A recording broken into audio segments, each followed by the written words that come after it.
Good morning, everyone.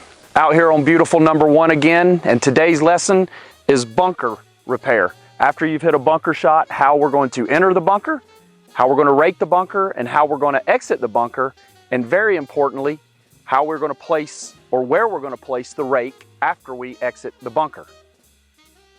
Okay, so before we enter the bunker to hit our bunker shot, we first want to get the rake. You don't want to enter the bunker, hit your bunker shot, and then go find your rake and walk back into the bunker. So now you've got a lot of footprints. So the first thing you want to do is find the rake and grab it. Next, the second most important thing is we do not want to enter on the high side. First, it tears the greens up, but more importantly you can get hurt.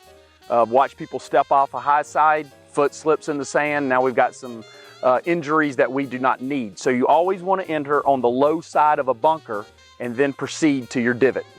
Okay, so here is our divot in the bunker that we've created. We've hit a beautiful shot to 3 feet. We're all excited about going either making that birdie or par putt, but first we've got to clean our mess up. So what you want to do, if it's a deep enough hole, you can actually flip the rake over and bring the sand back in there like that, okay? If it's deep, if it's a shallow one, we just want to take it and we want to just lightly create a beautiful surface for the next player that hits it in here, and then we are all done recreating a beautiful bunker.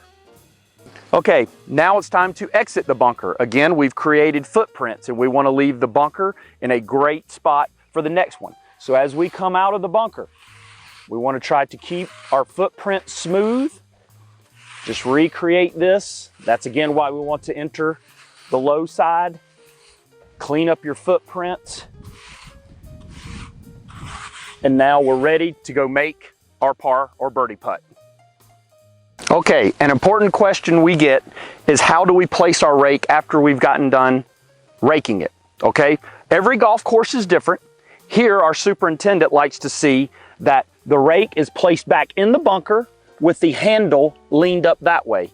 We like it that way, so when you come to pick the rake up, your hands do not get wet or get sand all over them, and by the new rules of golf, your ball can be placed back, okay? Thank you so much, and I hope everyone learned something about how to properly rake a bunker.